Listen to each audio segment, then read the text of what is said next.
Assalamualaikum warahmatullahi wabarakatuh.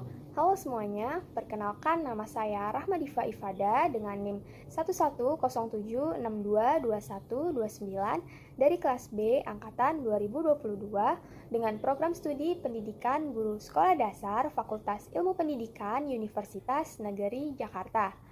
Video infografis ini saya buat untuk memenuhi tugas ujian akhir semester mata kuliah Konsep Dasar PPKN SD dengan dosen pengampu Bapak Dr. Otip Satibi Hidayat, MPD.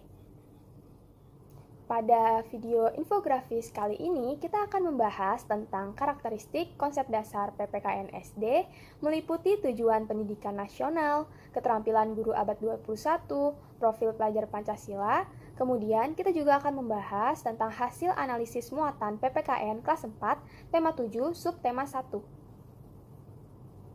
Sebelum mengajar PPKN di SD, kita juga perlu tahu nih bagaimana karakteristiknya. Untuk lebih jelasnya, sekarang kita akan masuk ke pembahasan yang pertama, yaitu karakteristik konsep dasar PPKN SD. Pendidikan kewarganegaraan merupakan salah satu mata pelajaran yang wajib diselenggarakan di setiap jenjang pendidikan. Pendidikan kewarganegaraan merupakan mata pelajaran yang memfokuskan pada pembentukan diri yang beragam dari segi agama, sosial, kultur, bahasa, usia, dan suku bangsa untuk menjadi warga negara Indonesia yang cerdas, terampil, dan berkarakter sebagaimana yang diamanatkan oleh Pancasila dan Undang-Undang Dasar 1945. Nah, dalam mewujudkan hal tersebut, maka kita perlu mengetahui terlebih dahulu tentang tujuan pendidikan nasional. Tujuan pendidikan nasional ini telah dirumuskan dalam Undang-Undang Nomor 20 Tahun 2003 tentang Sistem Pendidikan Nasional pada pasal 3 yang menyatakan bahwa pendidikan nasional berfungsi untuk mengembangkan kemampuan dan membentuk watak serta peradaban bangsa yang bermartabat dalam rangka mencerdaskan kehidupan bangsa, bertujuan untuk berkembangnya potensi peserta didik agar menjadi manusia yang beriman dan bertakwa kepada Tuhan Yang Maha Esa, berakhlak mulia, sehat, berilmu, cakap, kreatif, mandiri, dan menjadi warga negara yang demokratis serta bertanggung jawab.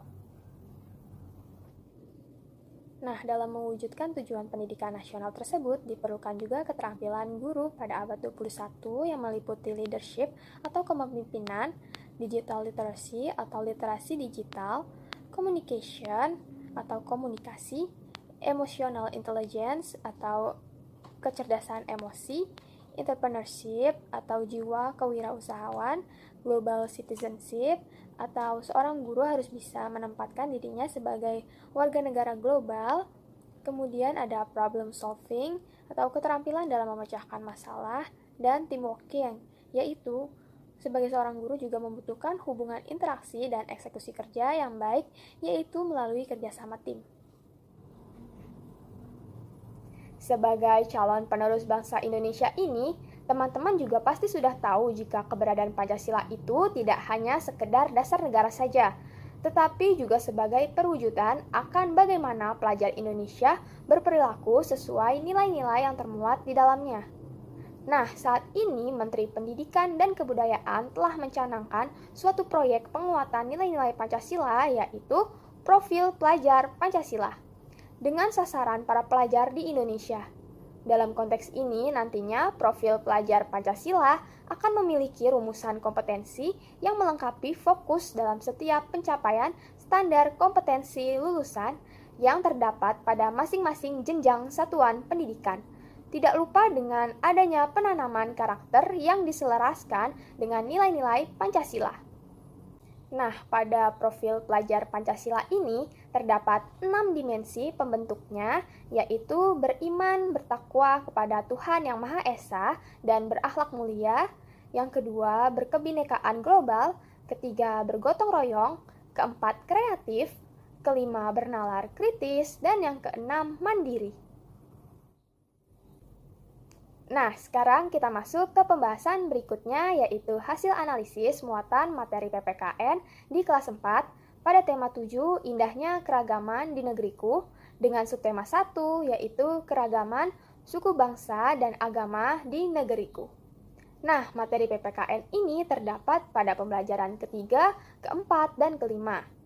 Hasil analisis muatan materi PPKN ini akan dibagi menjadi 4 domain, yaitu domain spiritual, sosial, pengetahuan, dan keterampilan. Pada domain spiritual, kompetensi intinya yaitu menerima, menjalankan, dan menghargai ajaran agama yang dianutnya. Kompetensi dasarnya yaitu mensyukuri berbagai bentuk keragaman, suku, bangsa, sosial, dan budaya di Indonesia yang terkait persatuan dan kesatuan sebagai anugerah Tuhan Yang Maha Esa. Bahan materi pokok yang diajarkan sudah sesuai, yaitu ruang lingkupnya meliputi memperkenalkan tempat ibadah, kitab suci, dan hari besar agama-agama yang ada di Indonesia. Kemudian, jika saya menjadi guru, saya akan menambahkan pemahaman tentang hak untuk menjalankan ibadah sesuai dengan agama masing-masing. Nah, jika saya ingin mengajar pada materi ini, saya akan menunjukkan gambar-gambar tempat ibadah dan kitab suci agama-agama yang ada di Indonesia dari internet, kemudian menampilkannya di depan kelas melalui proyektor. Nah, untuk memperkenalkan hari besar agama yang ada di Indonesia, teman-teman bisa menayangkan video dari link YouTube berikut ini sebagai bentuk dukungan TIPEK.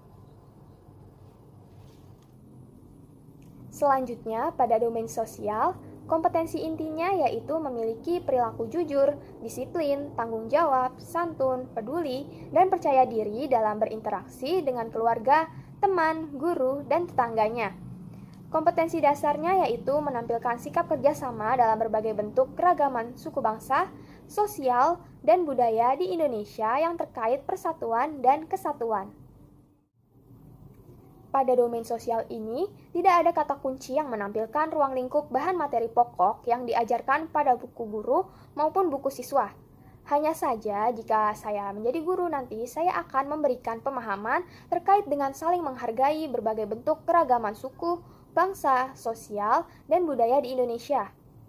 Nah, untuk menambahkan pemahaman siswa, teman-teman bisa menayangkan video dari link YouTube berikut ini sebagai bentuk dukungan TIPEK. Selanjutnya, pada domain pengetahuan, kompetensi intinya yaitu memahami pengetahuan faktual dengan cara mengamati, mendengar, melihat, membaca, dan menanya berdasarkan rasa ingin tahu tentang dirinya, makhluk ciptaan Tuhan dan kegiatannya, dan benda-benda yang dijumpainya di rumah, sekolah, dan tempat bermain. Nah, kompetensi dasarnya yaitu mengidentifikasi berbagai bentuk keragaman suku bangsa, sosial, dan budaya di Indonesia yang terkait persatuan dan kesatuan. Bahan materi pokok yang diajarkan juga sudah sesuai, yaitu ruang lingkupnya meliputi siswa mengetahui suku-suku bangsa dan ragam bahasa yang digunakan di daerah tempat tinggalnya. Nah, jika saya menjadi guru, saya akan memberikan pemahaman tambahan kepada siswa agar selalu menjaga kelestarian bahasa daerah. Salah satu caranya yaitu dengan menggunakan bahasa daerah dalam percakapan sehari-hari. Kemudian, sebagai bentuk dukungan TIPEK, teman-teman bisa memberikan kuis kepada siswa melalui link berikut ini. Terakhir, pada domain keterampilan, kompetensi intinya yaitu menyajikan pengetahuan faktual dalam bahasa yang jelas, sistematis, dan logis, dalam karya yang estetis, dalam gerakan yang mencerminkan anak sehat, dan dalam tindakan yang mencerminkan perilaku anak beriman dan berakhlak mulia.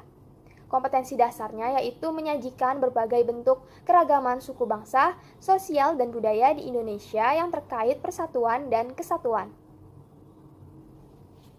Nah, pada domain ini, bahan materi pokok yang diajarkan sudah sesuai, yaitu ruang lingkupnya meliputi siswa dapat melakukan permainan seperti dalam buku siswa untuk mengenali suku bangsa di Indonesia. Kemudian, siswa dapat menuliskan sebuah cerita rakyat menggunakan bahasa daerah. Selain itu, siswa juga berdiskusi mengenai tempat ibadah, kitab suci, dan hari besar agama-agama yang ada di Indonesia, kemudian menuliskannya dalam sebuah peta pikiran. Sekian video infografis pada kali ini. Mohon maaf apabila terdapat kesalahan. Terima kasih atas perhatiannya. Semoga bermanfaat untuk teman-teman semua. Wassalamualaikum warahmatullahi wabarakatuh.